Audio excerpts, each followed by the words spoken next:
transformed into an oasis of freedom and justice. I have a dream that my 4 little children will one day live in a nation where they will not be judged by the color of their skin, but by the content of their character. I have a dream.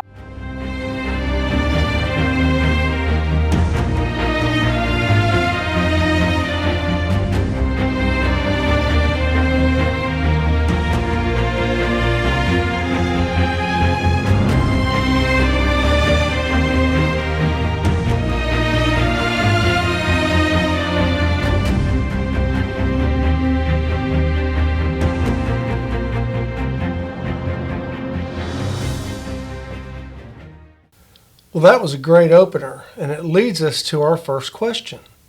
Do men really need heroes? Sounds like a weird question, but think about this for a minute. Admiration doesn't make men weak. Actually, it's a documented performance enhancer.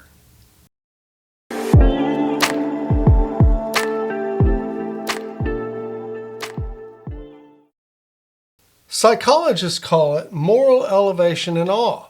Moral elevation is when you witness somebody do something courageous, selfless, or impossibly skilled, and you feel your chest warm up, like something inside you just got switched on. It's not a fleeting good feeling, but way more. In experiments, people who experience moral elevation show measurable changes. Their posture improves, their mood lifts, and they take on challenges they would have avoided 5 minutes earlier. It's like watching greatness flips a switch that says, you can do better too. Think about Captain Sully Sullenberger, the pilot who landed U.S. Airways Flight 1549 on the Hudson River after both engines failed. No panic, no hesitation, just precision, skill, and calm under impossible pressure, saving every single life on board. If you were watching the news that day, you probably remember thinking, that's what courage looks like. And in that moment, you weren't just impressed, you were silently measuring yourself against it. And then there's awe, that feeling you get when something is so vast, so impressive that your brain has to reorganize itself just to take it in, like standing at the edge of the Grand Canyon, or watching a fighter pilot land a jet on an aircraft carrier in rough seas. One of the most famous awe moments in history?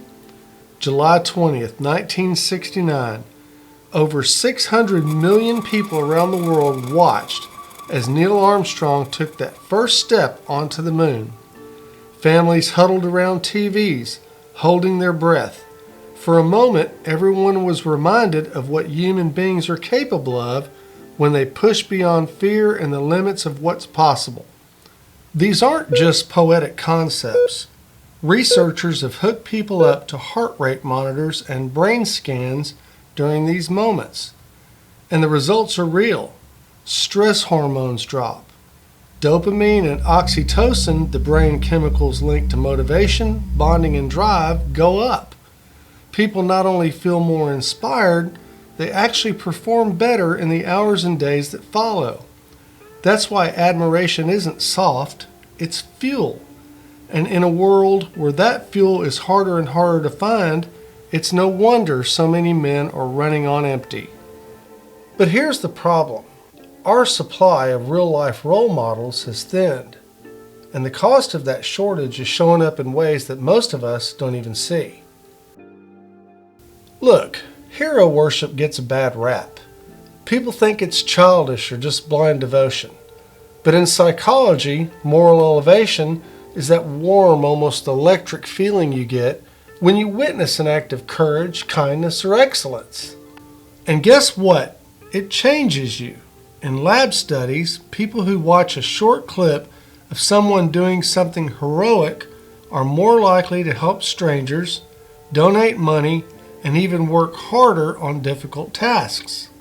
It's like admiration reboots your personal operating system. You know, it's the same with awe.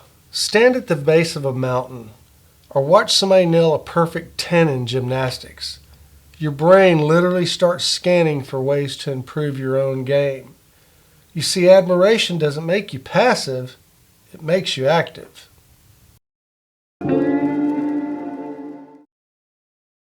So if admiration is so powerful, why aren't we swimming in it?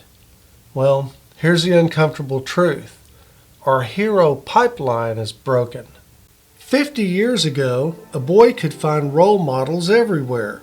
A shop teacher, a little league coach, a veteran neighbor, even public figures who were widely respected. Now, only about 23% of teachers in America are men, and in grade school that drops to just 11%.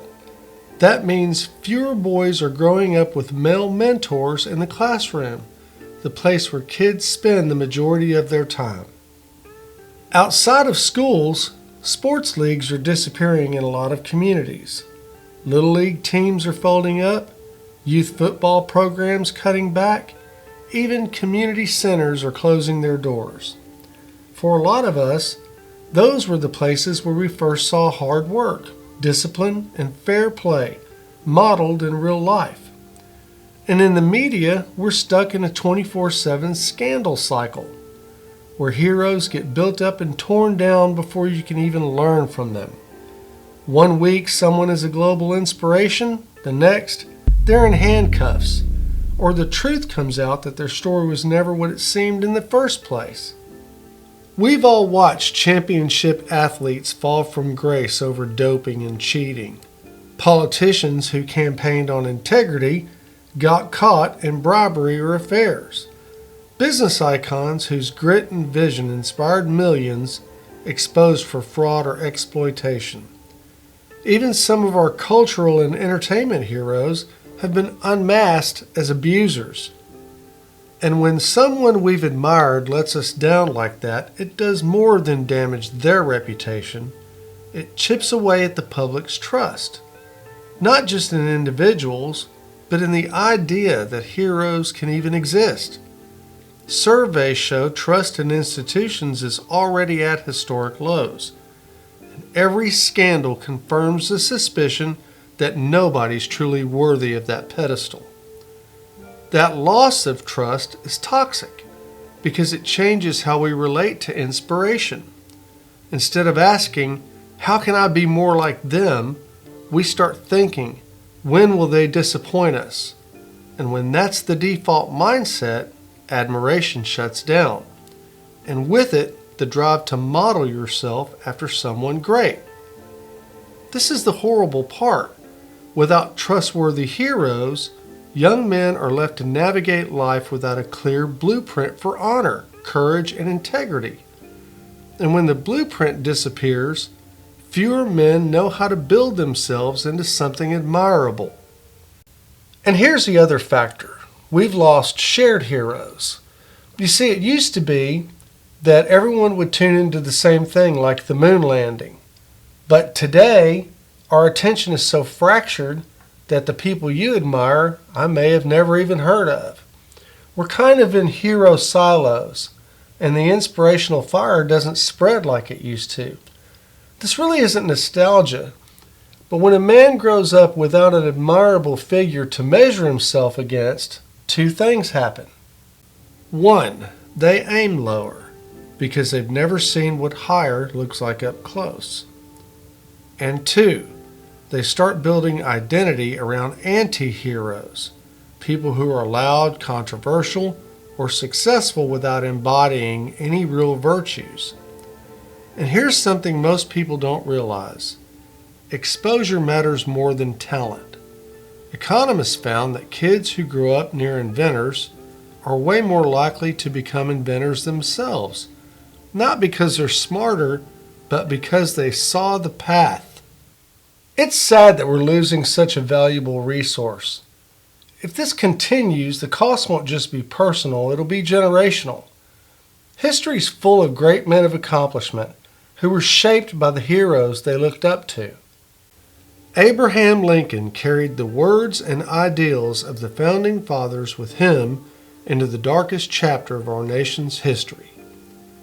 Theodore Roosevelt was inspired by explorers, naturalists, and military leaders, pushing him to live a life of relentless action and public service. Dr. Martin Luther King Jr. drew strength from the examples of Mahatma Gandhi, turning nonviolent resistance into a force that changed the moral course of a nation. These men didn't accomplish greatness in a vacuum. They had a clear line of sight to people whose lives proved what was possible. And that's what a hero does. They don't just inspire you, but they provide a clear example of how to climb higher. So what happens when that line of sight disappears? What happens when a boy grows up never seeing honor, discipline, or sacrifice modeled in a way that seems real and attainable? And what happens when there's no distinguishable evidence of truth, no public figures whose words and actions align, and no direct path to follow toward achievement? The answer is grim.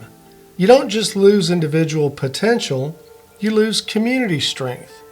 You lose the shared belief that society can produce and sustain people worth admiring. Without positive role models, ambition becomes untethered from virtue. Men might still want to be successful, but without heroes to define what success should be, that drive can twist into selfishness, cynicism, or even exploitation. And at the societal level, you end up with a culture where trust is gone, excellence is rare, and people stop believing in anything larger than themselves. A place where every man is an island because there's no one worth building a bridge toward. And that's not just a loss for the individual, but it's a slow degradation of what makes a community strong in the first place. Because when we run out of heroes, we forget how to become one. I'm Hank, and this has been Hank's Think Tank. I hope you liked this video. It was a pretty thought-provoking topic. We've got plenty of other great topics coming up, so stay tuned. And if there's something that you'd like me to cover specifically, drop it in the comments. Thanks for watching. I love hearing your ideas, and we'll see you in the next one.